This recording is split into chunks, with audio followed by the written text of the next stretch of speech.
Hi guys, welcome back. In this video, we're going to talk about Java data types and declaring and initializing variables. So let's start off with some information about the different types of data types. We can use whole numbers, we can use decimal numbers, we can use characters, and then we have something called booleans and strings. For whole numbers, we use a data type of byte, short, int, or long. For decimal numbers, we use a data type of float or double. For characters, we use a data type of char. It takes in one single character. Then we have the data type boolean that has a value of only true or false. And then strings, it uses a string of characters. Each one of these data types have different sizes that they can contain. And I have a list here of how big or small the numbers can be. So you can see that the numbers get bigger as they go up. These are the whole numbers, and then your doubles or your floating point numbers. And then your boolean, true or false, and then character. These numbers are Unicode, but we will just be using a single character. Okay, so basically we will, for the first few videos, only use the int, the double, the char, the boolean, and the string. So let's see how we can put this into operation. So let's go to File. Let's go to New, Java, and we're going to write a Java class, right? And then we're going to put a pair of open and close curly braces. Hit enter again. And so this is our class block. Then go back here, tab in. We're going to write our main method.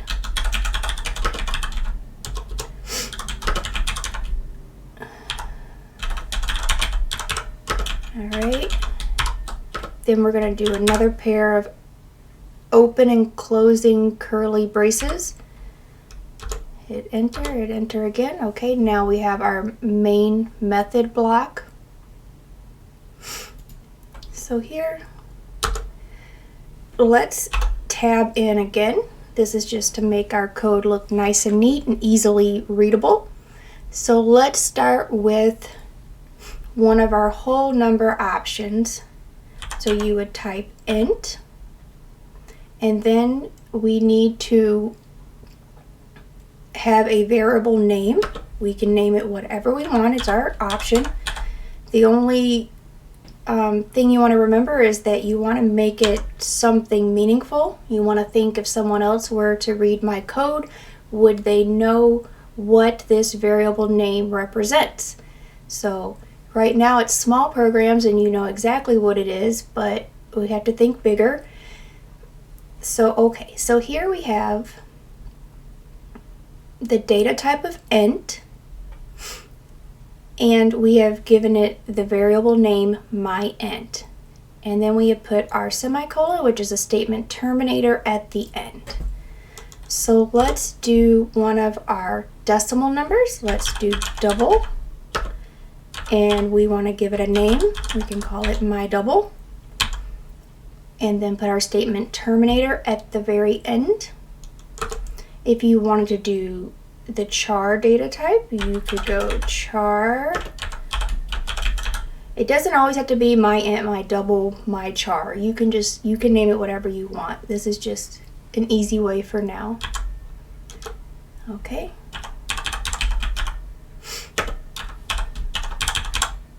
Okay.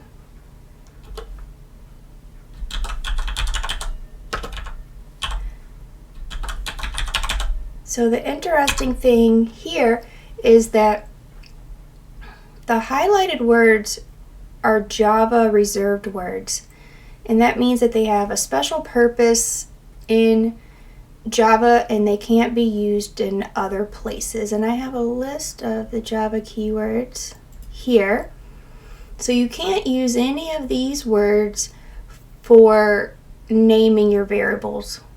You can also put true, false, and null in this list. You can't use them any way you want. They have a special purpose also. So the list is kind of small. Probably won't run into too many troubles of using them in the wrong place. Okay, so now we have had our data type and declared it to a variable. So now we want to assign the variables a value, or we want to initialize. So let's go my int equals 10. So typically in math you've been used to the equal sign meaning equals, but in Java it means assignment. It means I've assigned my int the value of 10, or you could say my int gets 10. Let's try it again. Let's go my double, spell it correctly, and give it any value you want. It's your choice. Okay, and let's try here. Now for characters, you're going to use a single quotation mark, and then you're going to put any character you would like inside, right? Okay, that's how you do the character.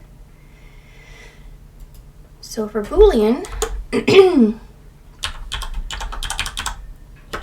you want to set it to either true or false. Okay. And then string. And then here's another interesting one. My string, you're going to use double quotation marks. And inside you will write a string of letters. You could write whatever you like. Okay. So here we have declared and initialized our variables. An easier way to do this would be to declare and initialize all in one line. So what you would do is you would do it just like this. You can do it either way, but this way is easier to read.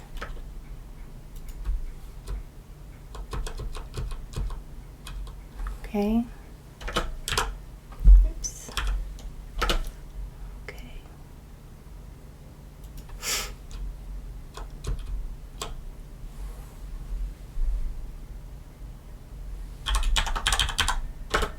Okay.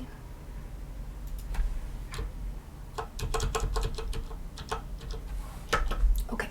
So here this is declaring and initializing in one step.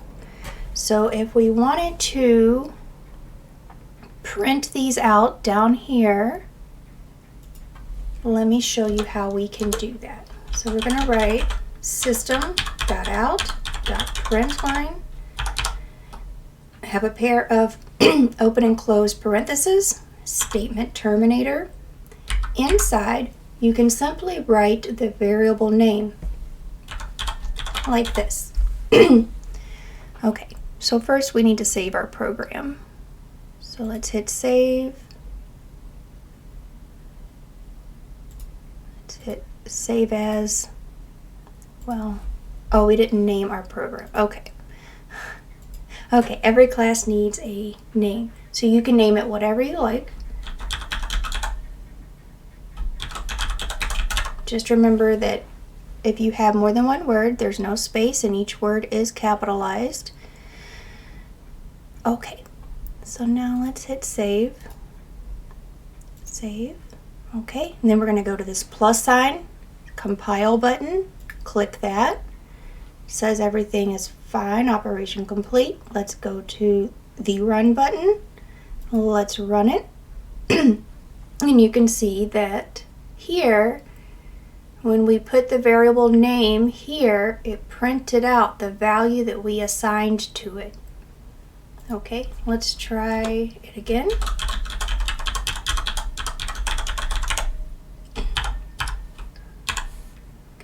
Let's put my bool inside. Let's compile and let's run it. Okay, and then it printed out the value true because that's what we set it to. Usually you're going to be using booleans to test to find out if something is true or false in your program. We're not going to do that right now, but later on we will.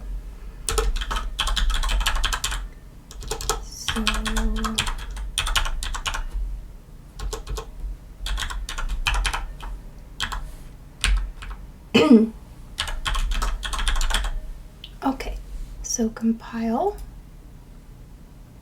and then run. Okay, and look, it printed out your string. So that's an easy way to print out your variable names.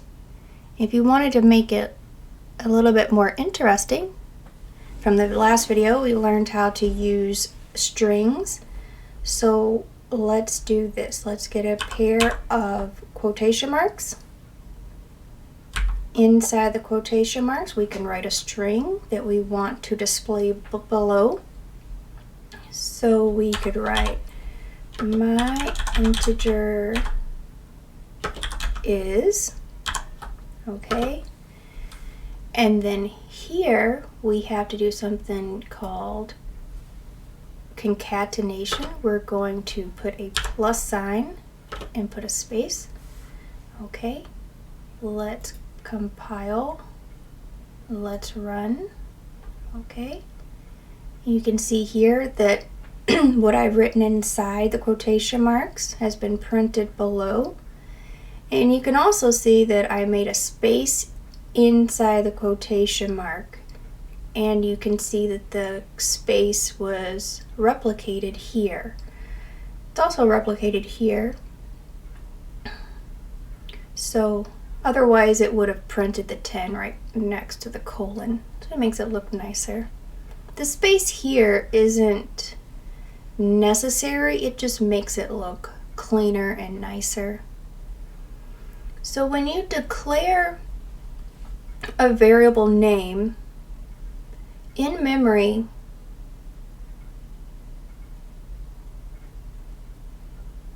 it's referred to as these variable names. It's not referred to as these values because these are variables, which means that they can be changed at some point in your program. You know, my int could become a different value, or my char could become a different value, and so on.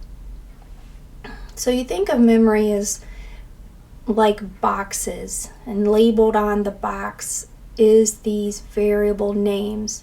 And if you look inside the box, you will find the value that has been assigned to the variable name.